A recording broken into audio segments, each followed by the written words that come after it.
Hello, good morning, students. Please subscribe the channel, drop a like, share, and comment. Today's transcription number 315 of Sir Kailash Chandra's magazine, volume number 15, on the speed of 100 words per minute. Start.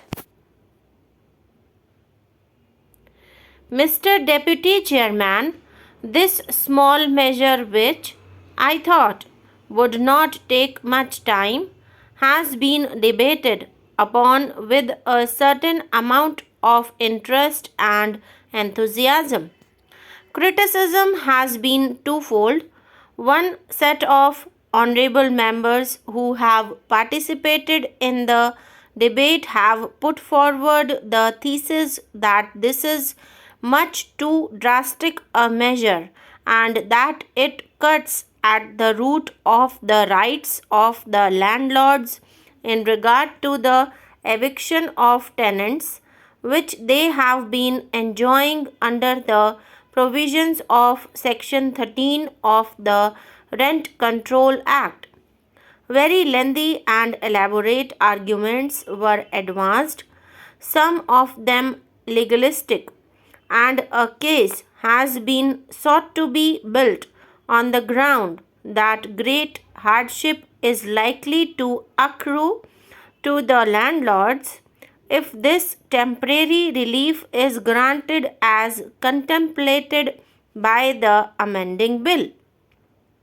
Then, sir, there has been another set of speakers, some belonging to the benches opposite and some to this side of the house, who have supported the measure so far as it goes but have further taken the line that it does not go far enough and that it should be made even more stringent.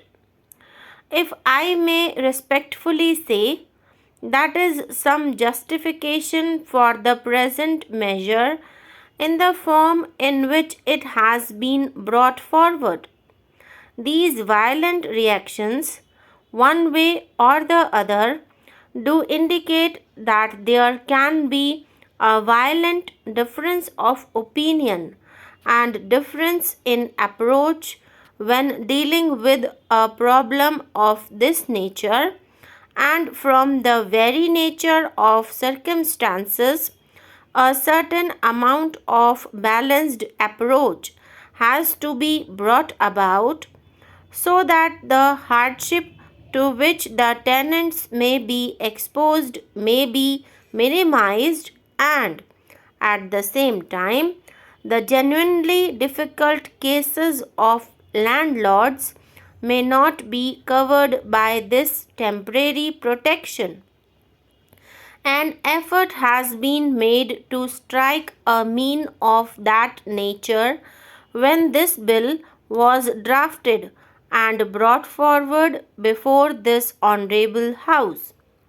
The argument that has been put forward by the set of honorable members, whom I may describe as pro-landlord group, has been that under Section 13 of the Parent Act, after obtaining the decree, the landlord will not be entitled to execute it, or if he brings forward a suit, he will not succeed, and that would lead to a great deal of hardship to the landlord.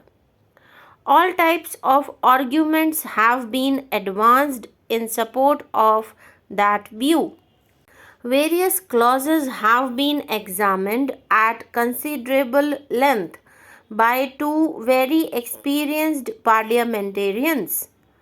They have posed a question and asked for justification of this temporary relief with regard to the cases which are covered by those clauses. The basic fact which is to be remembered while examining a provision of this nature is the practical human side along with the purely legal side. After all, it is not the government's case at the moment that a case has come for doing away with the various clauses. A case, however, does exist for affording some relief, but what form that relief should take is a much bigger issue, which was intended to be thrashed out after a careful inquiry and investigation of all the relevant facts.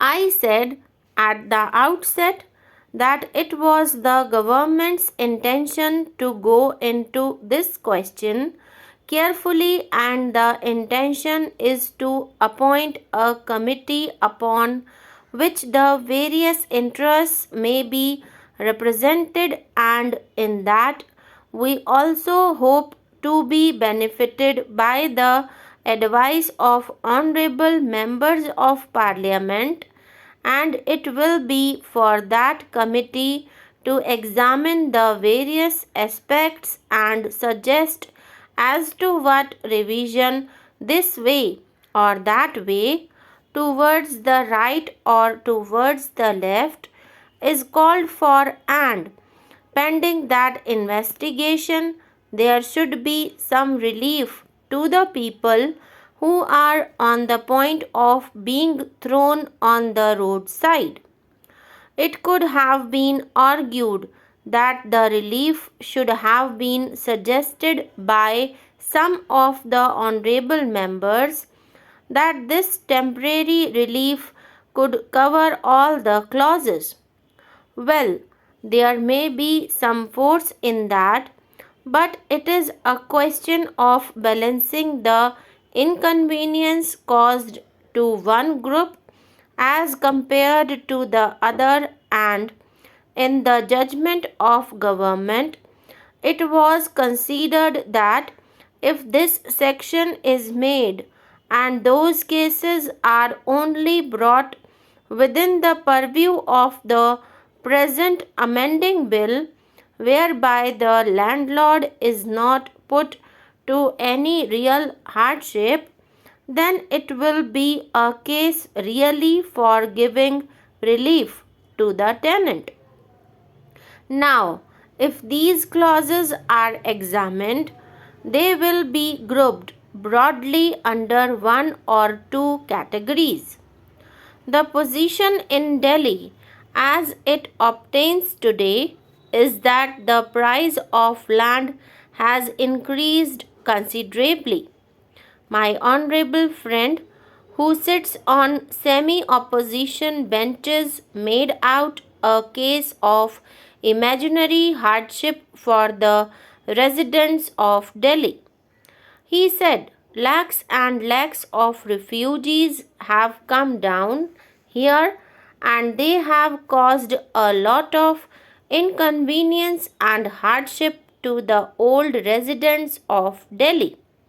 Well, some hardships may have been caused, but he conveniently forgets that it is the resident of Delhi who is the owner of small buildings.